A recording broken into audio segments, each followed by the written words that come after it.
Hey guys, so now we're doing section 5.2. So this one can be kind of funky sometimes.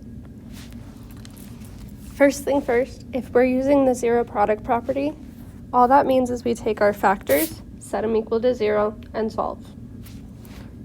So x minus 2 equals 0, x plus 3 equals 0. So we get x equals 2 and x equals negative 3. Easy as that. When we have a x outside, that gets set equal to 0 also. So then on this one, we end up with x equals 0, negative 7, and positive 1. Okay.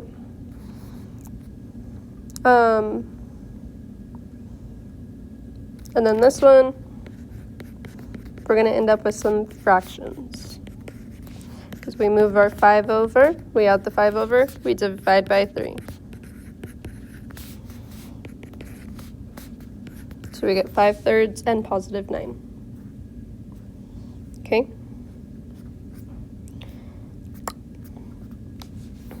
Okay. First thing, we need to practice our factoring. So remember, we're always going to look for a greatest common factor first.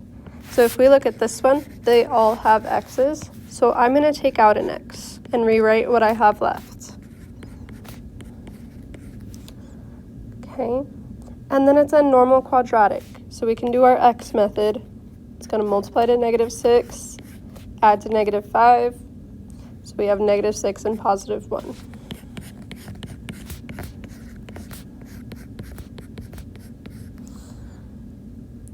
Okay. There's our factored form. If we look at our next one, start with the greatest common factor. So they have an x. 27 is divisible by 3, so we're going to take out a 3x. I have x squared minus 9 left behind. Okay, then I want to ask, can I factor this? So it's only 2 terms, so our options are only greatest common factor or difference of squares. Difference of squares. So 9 is a perfect square, 3 squared is 9, x squared is a perfect square. So our factored form becomes x plus 3, x minus 3. Okay, if we look at our next one, we're going to change it slightly. We're going to make this a 4.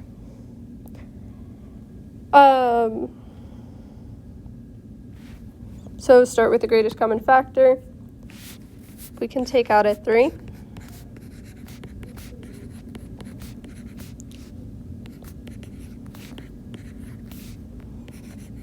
Okay. And then this is something called quadratic form. Okay. Where it acts like a quadratic and factors like a quadratic, but it's a bigger power. So we can still do our x. So like it would need to multiply to negative 54 and add to 3. So we can use 9 and negative 6. So it's quadratic form because the highest power is even, and the second one is half of that. So half of 4 is 2. Just like a quadratic, where half of 2 is 1.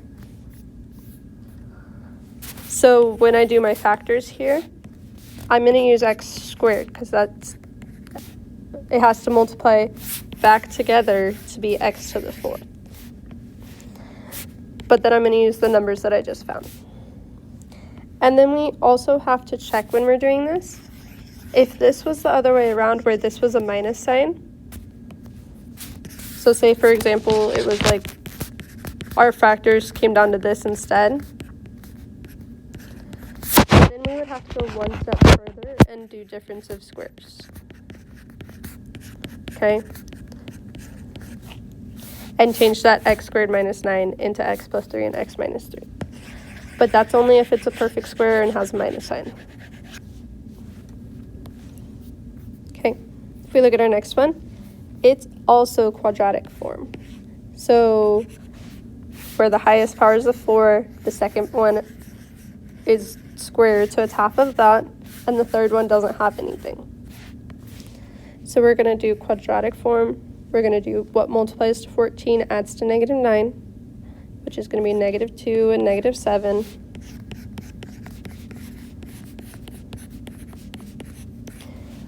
And then we check these. Is 2 a perfect square? No. Is 7 a perfect square? No. So we can't do difference of squares. This is as far as it goes. Okay.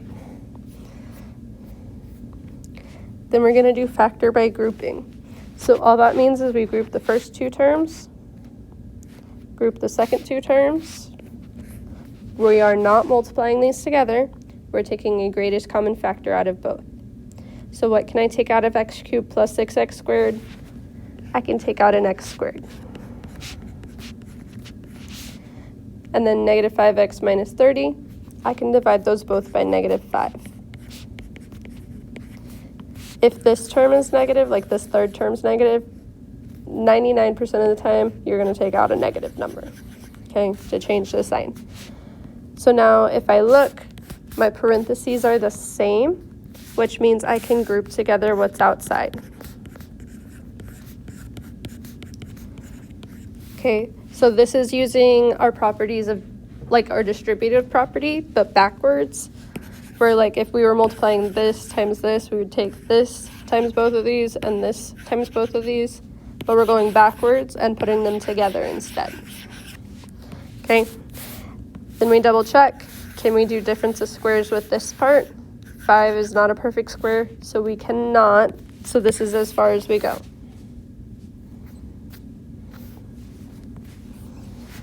Okay, so same thing again. We group the first two terms, we group the second two terms. We take out a greatest common factor out of both. So we could take out an x squared. We could take out a 2. Our parentheses are the same, so we put together what's outside.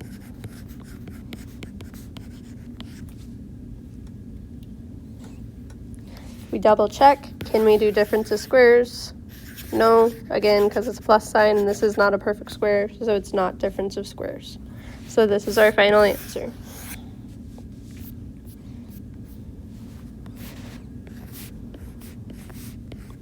So why don't you guys try this one and then check your answer in a second.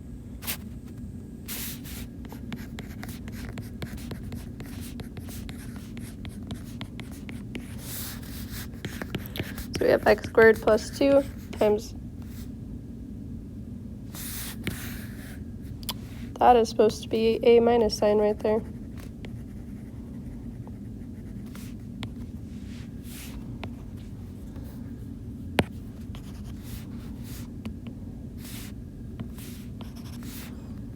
Okay, that was supposed to be a minus sign. So we have x squared plus 2 and x minus 1.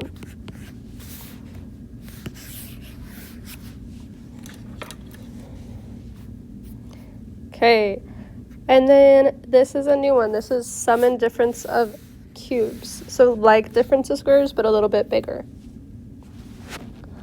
So if it is a perfect cube plus a perfect cube, we have this formula. So this plus sign always matches, where this sign is always the opposite. So there's a little like word thing that you can use with this. It's called crummy sops.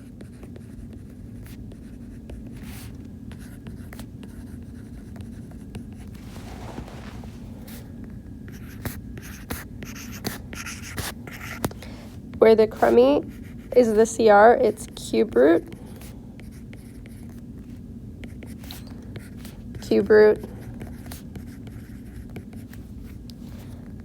squared, opposite, product, plus squared. Okay. We can go ahead and fill in our perfect cubes while we're over here too.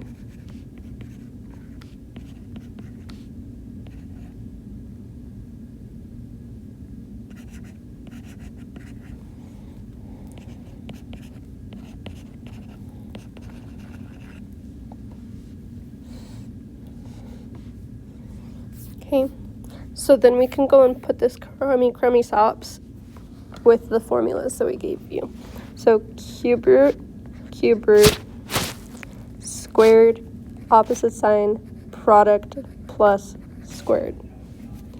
Cube root, squared, opposite sign, product, plus squared. Okay. So again, really the only thing that changes is those signs. So if we look at our first one, what squared gives us x cubed? X. What squared gives us 8? Or what cubed gives us 8? 2. So our a is x, our b is 2. So cube root.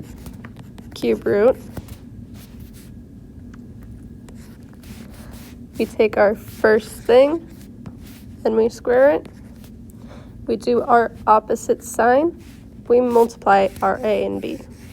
So 2x plus our second thing squared. So we're taking our b and we're squaring it. So 2 squared is 4. So cube root, squared, opposite sign, product, plus squared.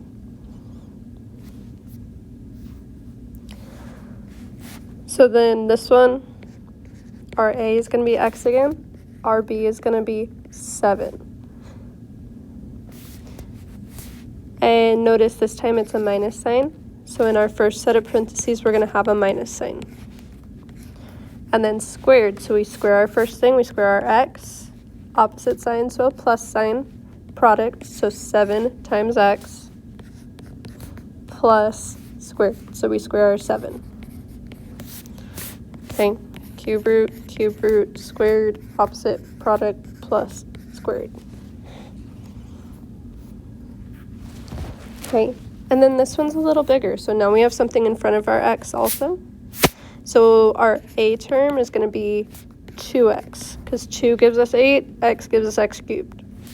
And then our b is going to be 5, because 5 cubed is 125. So cube root, squared, opposite, product, plus squared. So, and it's a plus sign in the middle, so we're going to have a plus sign in our first set of parentheses. Then we square our first thing. Opposite sign, so minus sign. Product, plus squared. And then I'm going to simplify my stuff. So most common mistake I see is that people will forget to square. So like if our a term is like 2x, they'll forget to square the 2. So they'll have 2x squared here. But it needs to be 4x squared because we square both of them. Okay? So make sure you're doing that. Okay, and then this sign's always the opposite of that sign. Now we're going to go and solve polynomials. So doing the factoring and stuff we were just doing, but taking it one step further and solving it.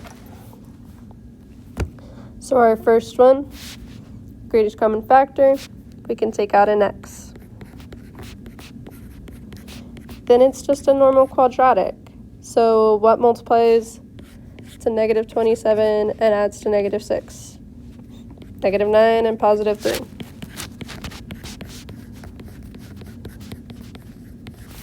Then we set them each equal to 0 and solve each.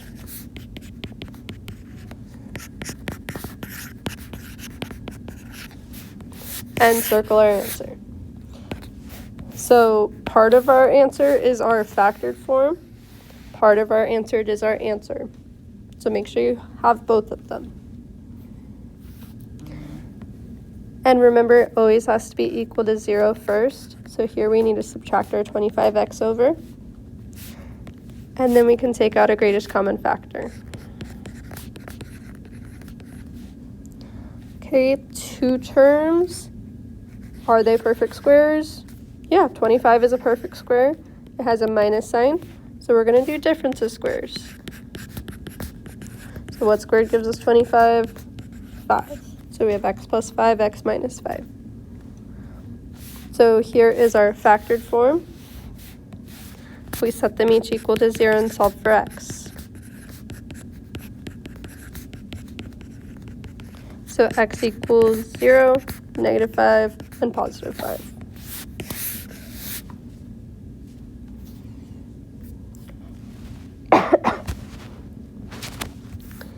Okay, so again, we need to write everything in standard form first. So I'm going to move these two terms over to this side because I want my x cubed to be positive.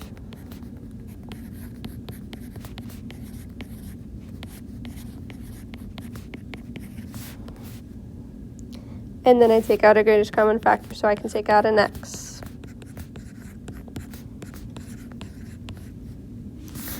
And then it's just a quadratic.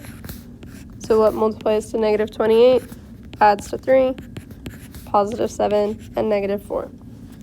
Then we set our factors equal to 0 and solve for x.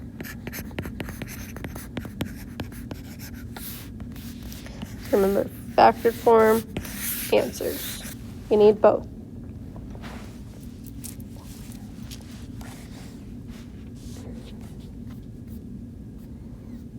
Okay, and then this one, this is our quadratic form, where we have the x to the 4th and an x squared and then nothing. So it's what's going to multiply to negative 6 and add to negative 5. Negative 6 and positive 1.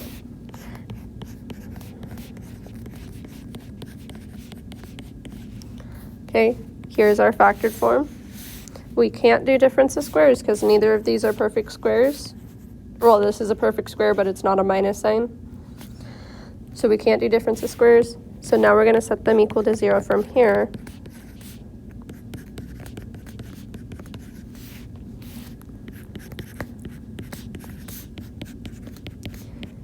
And then to solve, we have to do square roots. Remember, when we take a square root to solve, we have to do the plus or minus sign. So we're going to have plus or minus square root of 6. And then the square root of negative 1, that's I. So we're going to have plus or minus I.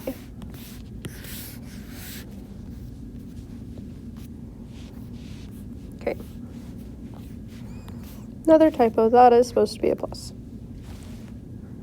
Okay, first thing we're going to do, we're going to move everything to the same side.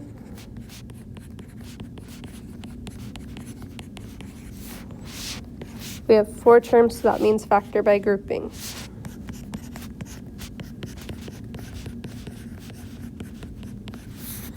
Put together the x squared plus 2. So here is our factored form. We always check, can we do difference of squares with the x squared thing? No, it's a plus sign and not a perfect square. So this is our factored form. We set our factors equal to 0 and solve.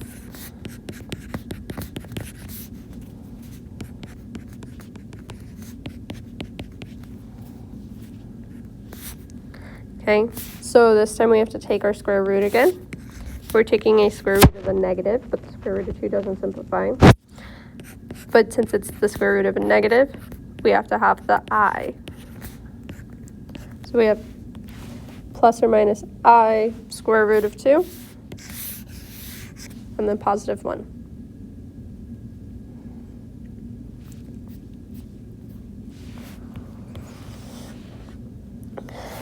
Okay, next one, start with greatest common factor. We can take out a 2, but then we have sum or difference of cubes, so then we have to do that mess. So we have to do our crummy sops. So we have to do 2 cube root, cube root. So cube root of 8 is 2. We take our first thing and we square it. Opposite sign, so it had a minus, so we're going to do a plus. And then we're going to do our product, so 2 times x, plus our second thing squared, so 4 squared. Or 2 squared, which is 4. Now, and an unfortunate thing about sum and difference of cubes, this part never factors more. So we have to do the quadratic formula. So negative b plus or minus the square root b squared plus negative 4ac all over 2a. And we plug in our a, b, and c. So this was our factored form here, and then we're solving it here.